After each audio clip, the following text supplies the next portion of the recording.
Standing on the edge of a cliff, realize there must be more to life than this. Reaching for the stars, traveling so far, like a dragonfly.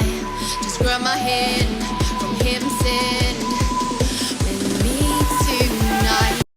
My channel is about all things chronic illness, so don't forget to like, comment, and subscribe.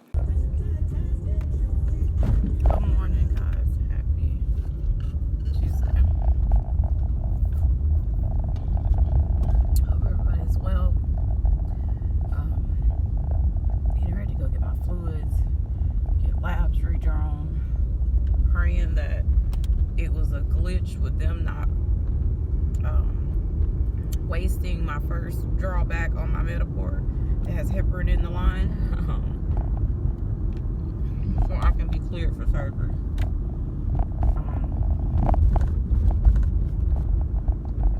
But yeah, that's where I'm at right now. I'm so tired. So Sunday will be my last Humira until after surgery. I can't do it a week before or a week after. But I'm on an every 2 week schedule, so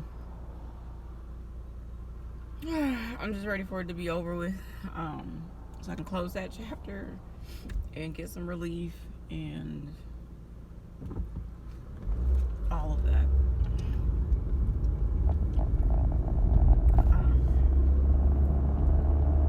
I've been dealing with a lot family-wise, like my husband's nephew, great nephew, was murdered, and he stayed with us several times in the summer. At one point he was gonna like completely move here for basketball. We had one of the NBA players that is from our city that was personally training him and stuff. He just recently graduated college. He's 22, same age as my son. And so that was like a really big shock, because he's a good kid, never been in trouble. And that's all I'll say. Once I'm done with this, I have to go by and take some returns to the UPS store from Amazon. And then I'm just gonna rest up. I have to help with one of our grant review committees tonight at like 5:30, but I don't have to be on camera, thank God. But yeah, that's about how it is at this point. I'm just counting down to the day that I'm off of this board,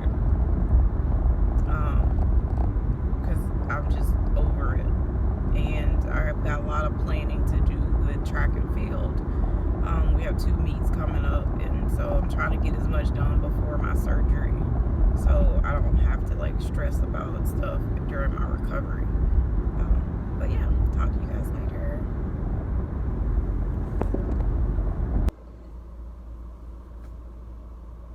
Hey guys, so done with my fluids. Just sitting here in the car trying to recompose. Only got 500 today. Sometimes I have a nurse that will give me the full bag, but she wasn't my nurse today. I noticed the difference on the full bag versus a half a bag. I was just really tired. I've emailed the surgeon's office to let them know that, because they said stuff has to be done within 14 days of my surgery, but the labs didn't get drawn till today, and I don't see my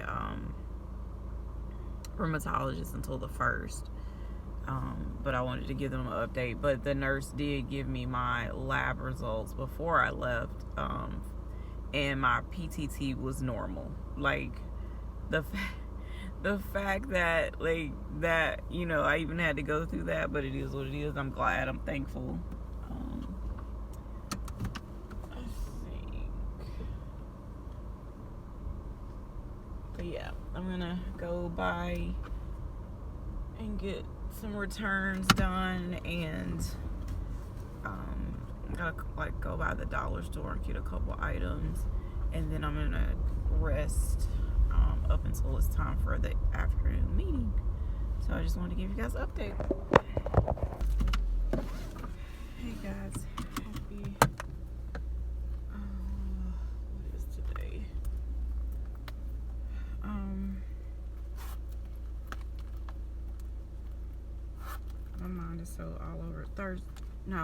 Wednesday.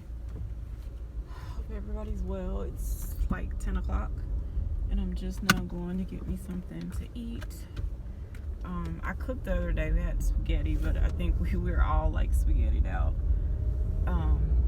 So I had a grant meeting today, and I had put a message in on Tuesday to the surgeon that put my Mediport in, letting him know, like, hey, you know, I'm still having lots of issues when they pull back.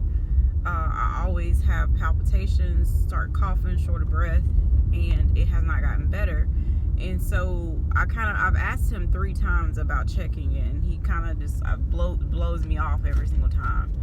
And so I demanded, like, first I asked the new primary. She said she couldn't do it, that I needed to contact him. Or she couldn't send me a referral to interventional radiologist to have it checked. So I told him, I said, look, this is a problem. They can't hook me up to a monitor. You're going to have to fix this.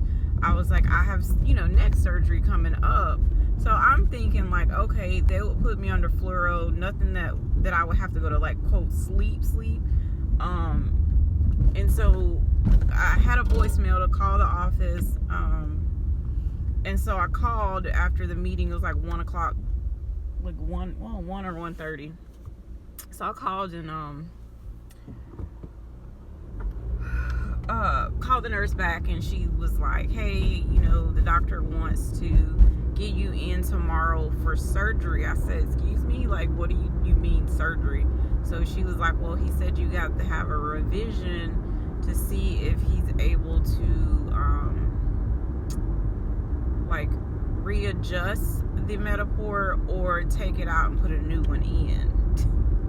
So I'm like sitting here like, what? Like tomorrow? And I'm like, we have Easter, we have Austin. It's just like, what? So I talked to my husband. He's like, yeah, go ahead and do it. It just shocked me. But when I got home, I actually got to go in my portal to see the message from him directly. And he pretty much said, I'm so sorry you're still having problems. He was like, I could do it under fluoro. And I'll try to, if I see where the tubing is like hitting my heart, which is very scary, that he'll try to pull back, and if not, he'll replace it, with a different one. I'm just like, so I'm just like all over the place. Like, I've been stuck in the office trying to catch up on grant stuff because we were done with grants like a week early. So we all decided, like, hey, we'll make the announcement on Monday. This is before I had the phone call or listened to my voicemail, any of that. So now it's like scrambling, trying to get emails out to the grant recipients. I had a event that me and my husband paid $160 to go to. I mean, it's for charity, but it was like an all-white party on Saturday. And now I'm like, okay, if it's just simple, maybe under fluoro, maybe I can go. If they just have to kind of like reposition. But then if they have to take it out, I already know how my body reacted, with the other one. So I'm just like, about to scream, trying to get ready for all of this. I was already under stress to get ready for the surgery and making sure I could get stuff done ahead of time. Now this is like really not, I know God's got me. It's just a lot. It really is. So I had a medical marijuana appointment with a new doctor that was scheduled for tomorrow that I had to cancel, which now I'm kind of mad I canceled because it was at 11:30 and the girl originally told me my surgery would be at 9:15 check-in, and that got moved by the time the hospital called. It's like I check in at 12:15 for 1:45 surgery. I don't know, are they going to be able to use my Mediport, or am I have to get stuck a couple times, or get stuck? I shouldn't say a couple times, just get stuck in general for like a regular IV. I have no clue. So I'm trying to like hydrate as much as I can. considering I only got 500 cc's of fluid on Tuesday and not the whole, bag liter. So I'm just trying to make this all work. And now that the surgery's later, so then it's like we have to make arrangements for Austin to get picked up, or my husband's gonna have to check him out early. It's just, and if I didn't do it, I don't know when it could have gotten done. Like, I needed to have just said, I couldn't say no, for the simple fact that would be too close to my neck surgery, and this definitely needs to be addressed prior to the neck surgery.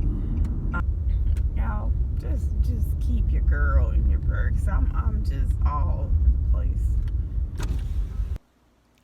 Hey guys, happy Friday. Hope everybody's well. Day after procedure, super sore. Still have my gauze on. Notice it's leaking. I didn't notice that earlier. I didn't wake up till about midnight last night. So like when I got home from the procedure, I ate. Husband stopped, we got me Arby's. And then I laid down and slept till midnight, woke up, and I didn't go to bed until like 3, but the anesthesia was really wearing off and it was very painful. So last night I was kind of like tossed and turned. It was hard to get comfortable.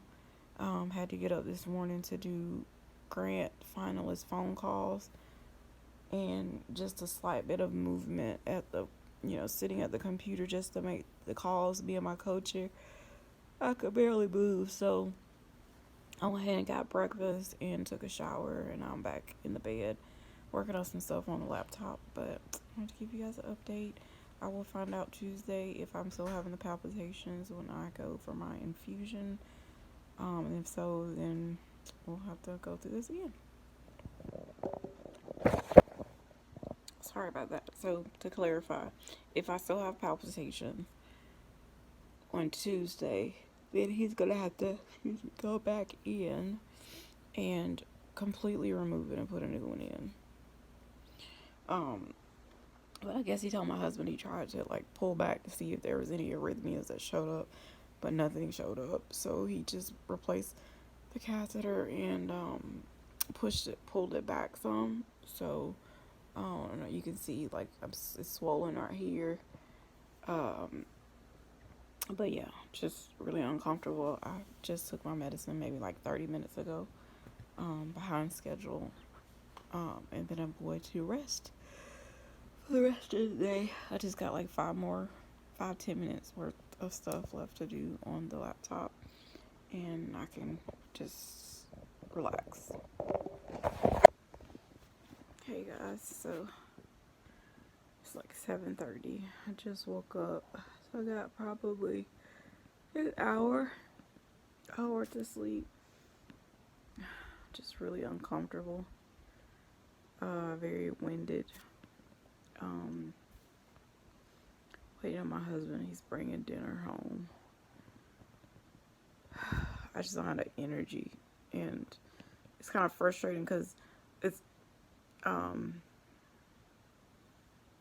because certain times like I'll feel like I'm okay, and then I'll start doing too much. Like I'm not lifting anything or like doing like dishes or nothing like that. I'm just saying like just simple typing on the laptop while sitting in bed is just taking too much out of me. So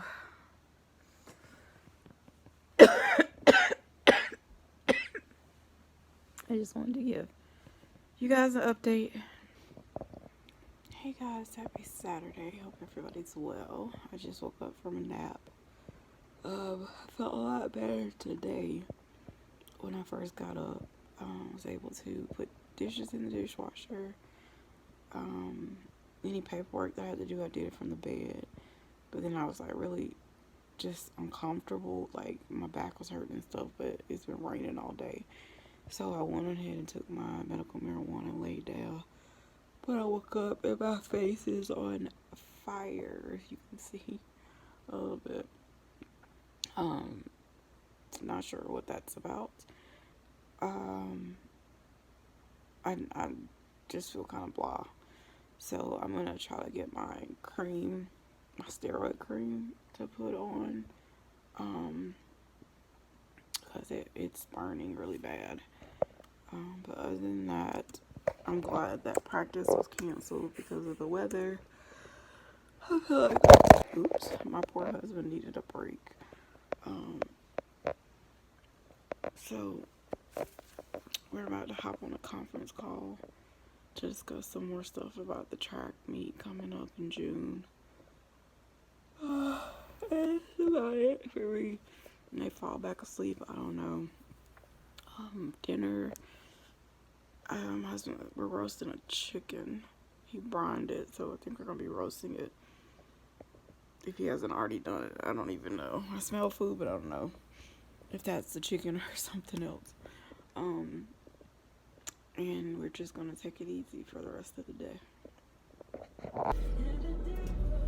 Good morning, guys. Happy Sunday. Hope everybody's well. Have to run to the dollar store to get bread and milk. It's my first day out of the house since my procedure. Really, the only, like, I couldn't get really comfortable last night because I feel like something's stabbing me with the Metaport. Like if I move a certain way. Had a bad headache last night. Lots of pain, like here in my lungs and ribs.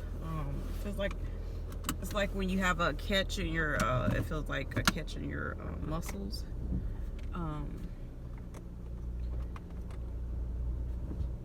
So I can't like turn too quick, or even like reaching my hand back is uncomfortable. Little shortness of breath, but I just think that's because I've had to take the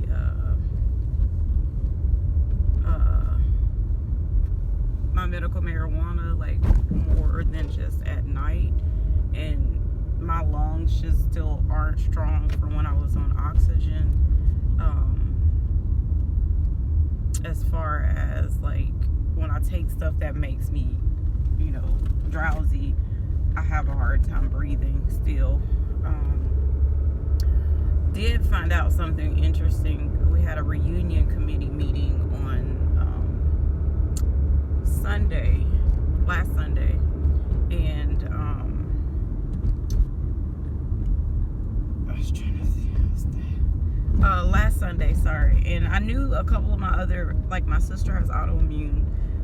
Found out another cousin had persistent anemia, but then she also has autoimmune. They have sarcoidosis, and I didn't even know that. And I've never been checked for sarcoidosis. They just always said it was lupus pneumonitis that attacked mine.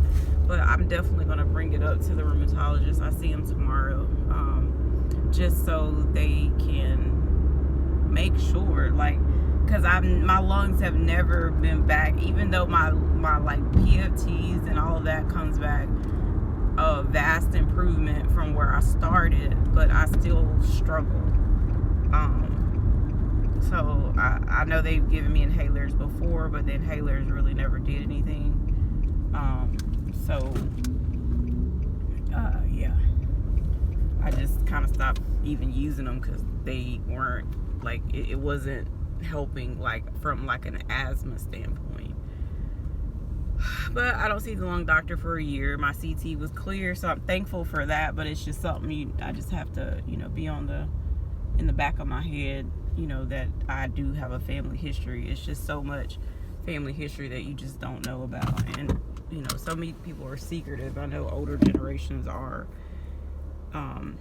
Instead of knowing that it would help us, they want to hide everything. So I'll see you guys in a little bit.